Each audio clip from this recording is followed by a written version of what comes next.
What's poppin' YouTube? It's your boy Mr. Milos, back with another update to the Rlaarlo Omni Terminator Roller Edition. So last video, I was able to put these tires on there. They say that they're belted, but on 4S, these ones got pretty big. The front tires did, at least. All in all, the tires handled really well. Different look, different feel of driving.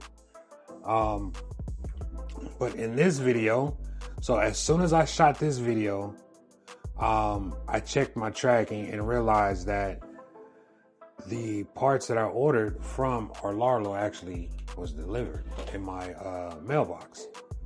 I didn't know it till this morning. When I woke up this morning, just randomly checked it and they were there. So with that being said, I'm gonna go ahead and slide this to the side, guys. And then we're gonna go, I've already busted the box open, but we're gonna go ahead and take a look at this so I can show you guys some of the stuff that I was able to grab off the site. We have the center drive shaft. What else we got here?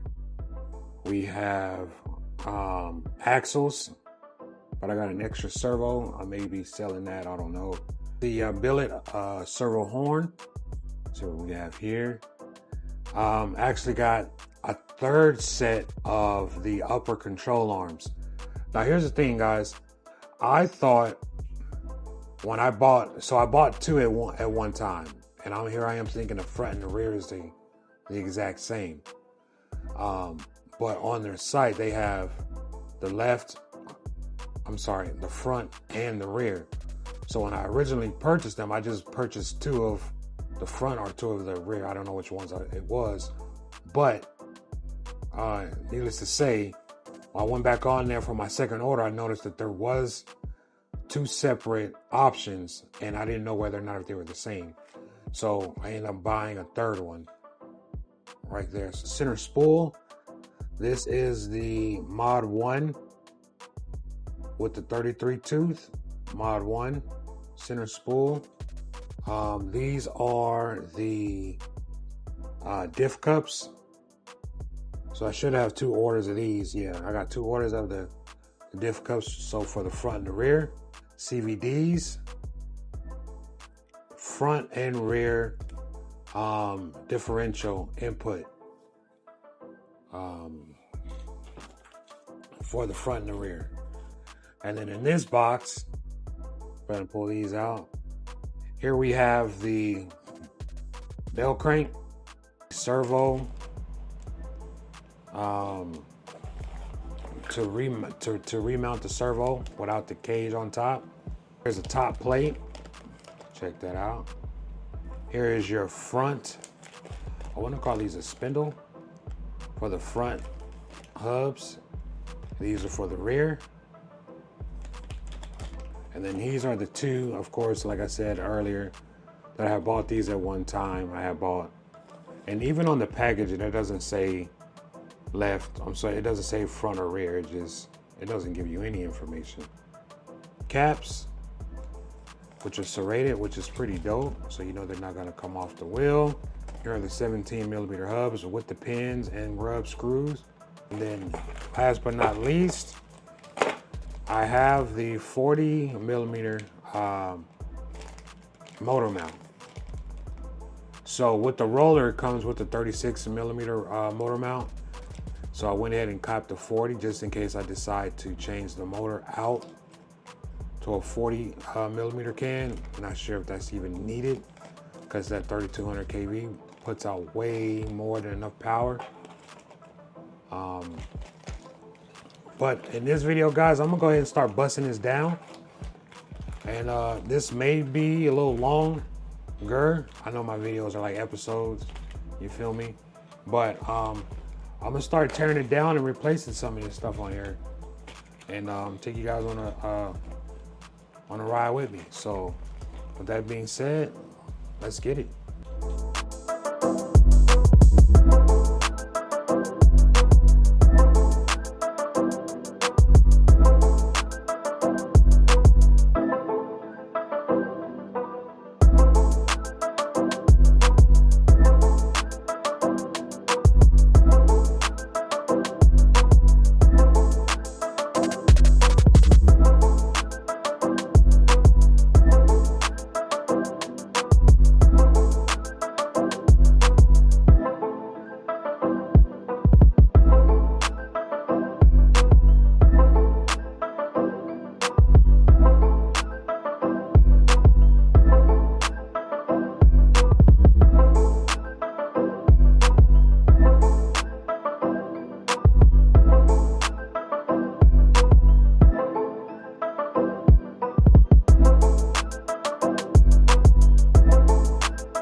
Here's the axles. I don't know if you guys can, if you can see the color difference, but maybe there you go. This is the factory. This is the replacement steel. Drive shaft. Here is the spool.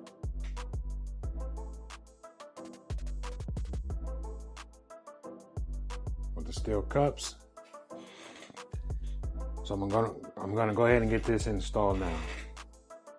I went ahead and switched out the 36 millimeter motor mount with the 40 millimeter motor mount. And with that being said, it allowed me to utilize bigger pinions.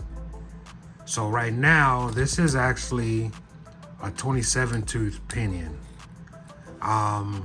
With this bigger motor mount, I can't put anything smaller than a 22 pinion on here. So anything smaller than a 22 won't fit with this 33 tooth spool. So I was running into some issues.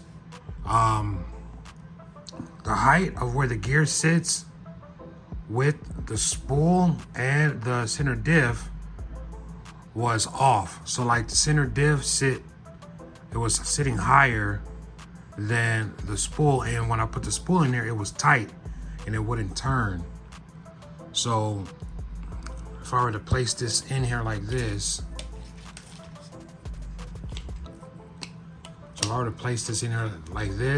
I couldn't get this free spin at all. It was tight, and the gear was like really close up against the wall of the motor mount.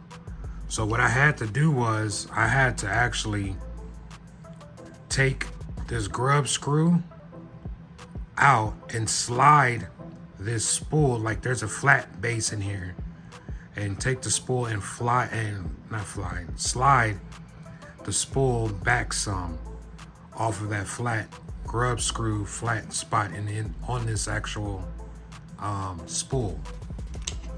So what that did was, I hope I'm making sense here. What that did was it pulled it off of the wall of the motor mount. So if I do that here, let me just go ahead and put this in here for you guys here really quick. So that pushes down. So now we got free spin. It's a nice gap in between the motor mount and the actual spool. So with that being said, now I can go ahead and place the motor in here.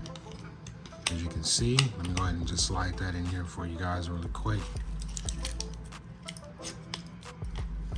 And then I could place the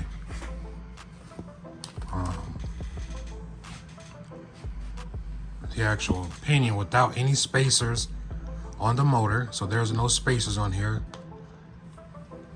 So let me pull this back some. Pull that like that. And see, boom. So now it aligns more on the pinion, because originally the spool was like way up on it, about this far on the actual pinion itself. So now that I've pulled it back some, I got a little bit more surface area for that spool and pinion to meet. Pull it around this way some. Hopefully you guys can see that.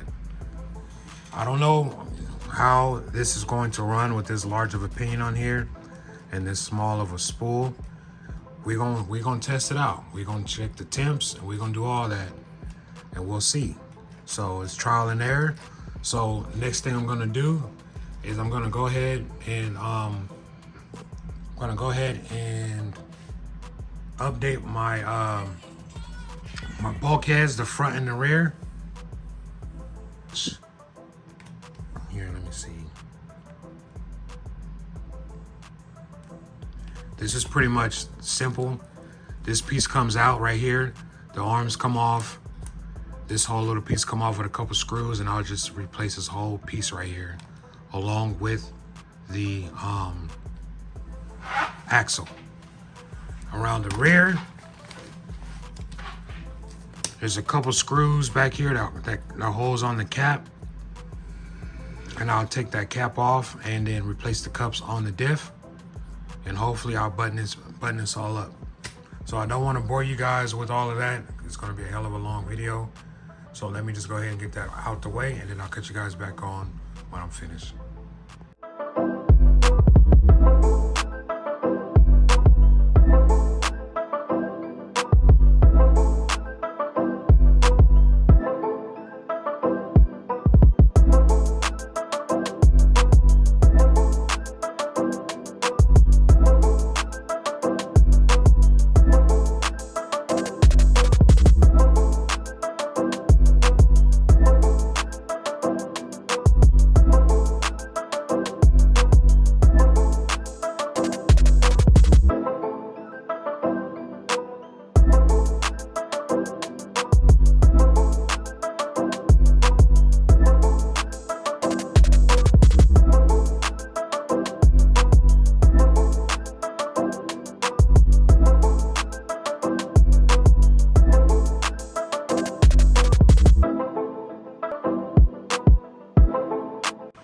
All right, you guys, check it out. Here we have, S2 diff cups are in, along with the new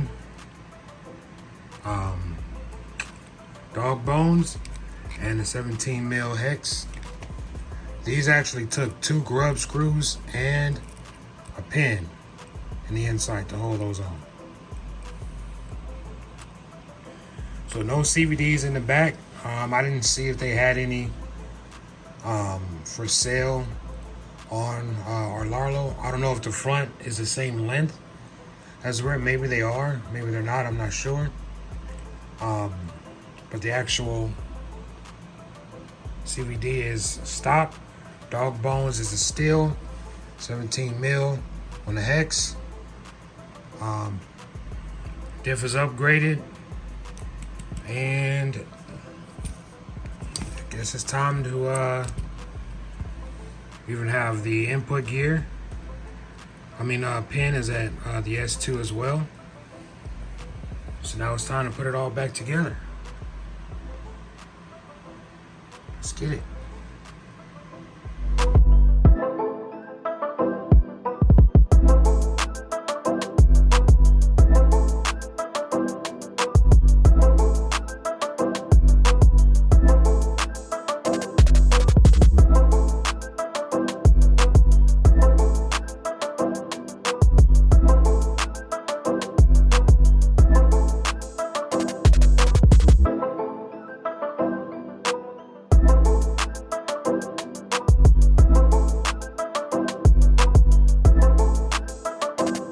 Here we have it.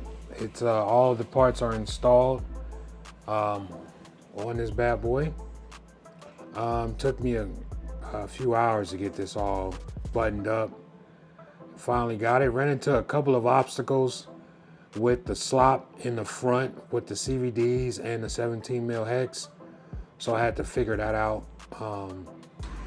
I was noticing that there was a lot of play in the actual hub on this CVD. So even though it comes with 2 grub screws and a pin, like you see on this side here, there's a lot of play in this part of the hub. So if I were to put the hub, I'm trying to do this with one hand. If I place the hub on here, right, like this, it's a lot of wiggle room in here. Even with both grub screws and the pin in there, it still wiggles way too much. Too much slop in there. So what I've done was I've been trying some of the things around the crib that I had, and from hot glue to painter's tape. I do not have, I thought I had some of the some of the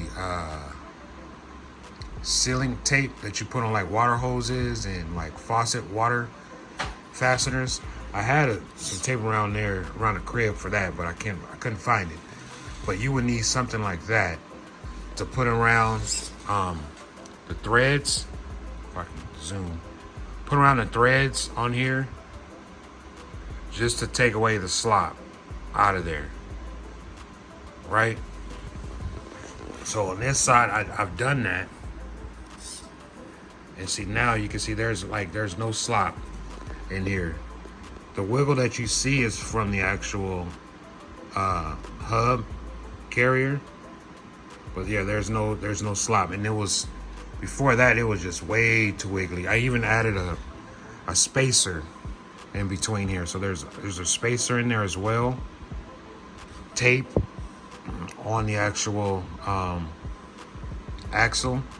And then I went ahead with the red Loctite on the grub screws to lock it in. So just wanted to give you guys an update. If anyone that's going after the 17 mil hex conversion on these bad boys with the steel, the S2 steel CVDs, there's a lot of play with this, so you'll have to find a way to get rid of that, to play the slop in between the carrier, the hex and the CVD. Peace. So here you have it, guys. I think it even sits even wider. You know what? It may sit the same. I'll take that back, because the 12 millimeter hex made it sit wider, and I think because of the 17 mil, it sits about the same width. I'll take that back. I'll go ahead and pop the top in just a second.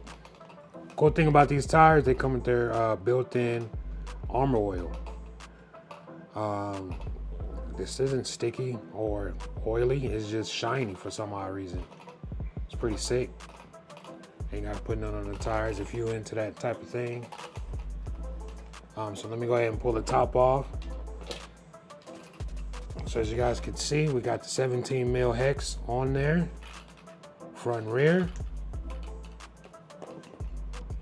Let me adjust my camera here really quick. Bring you guys up so you can see it. Here's everything in total. So right now, right off the rip, 27 tooth pinion. Got the 35, I believe that's 35 or 33 tooth spur or spool in there. You feel me? S2 drive shaft and cups, diff cups on the input gears. Input cups, my bad, input cups. I don't even know if that's the actual word for them. In the front, same thing with the CVDs, upper control arms, top plate, steering assembly, servo horn and servo mount. This is the 40 millimeter motor mount. And then in the rear, same thing, dog bones, S2. We got the cups in the rear, as you guys can see. And same thing with the hubs.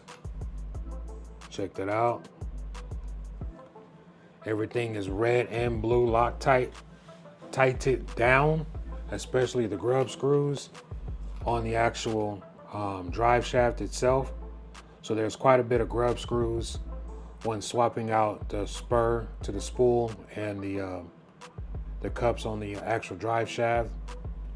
So I had to do the red Loctite with those. Kind of tried to hide my wires as best I could, with keeping an outlet for my lights that's coming real soon here. But yeah, guys, this is it. Added a DKKY fan to it. This is pretty dope.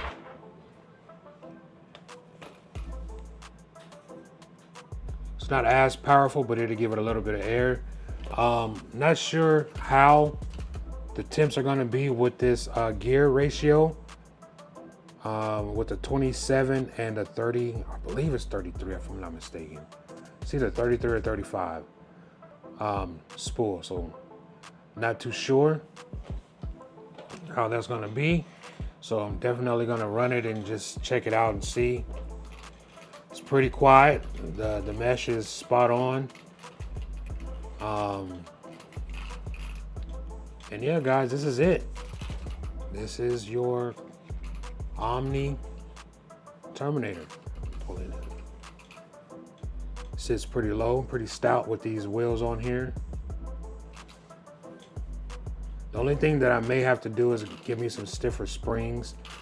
I guess once I added this additional weight to it, the spring bounce ain't the same. You know what I'm saying? So may either get some different fluid or some stiffer springs for it. But I lowered the wheelie bar so that when it bottoms out, it's hitting the bar instead of the chassis. But here you have it, guys. Next video will be a run video. Try to chop this one up as quickly as I can. Definitely don't want to make it too damn long. You know what I mean? And I don't know if you guys can see that in there. Spot on. No pilling, no cracking, no none of that. Has dirt up there at the top. But yeah. It's your boy Mr. Mitos. Like, comment, and subscribe again. And I got some more projects on the way. Just picked up another RC. Got the wheels from a Creighton. And we're going to keep it moving. Peace and blessings, guys. To the next one.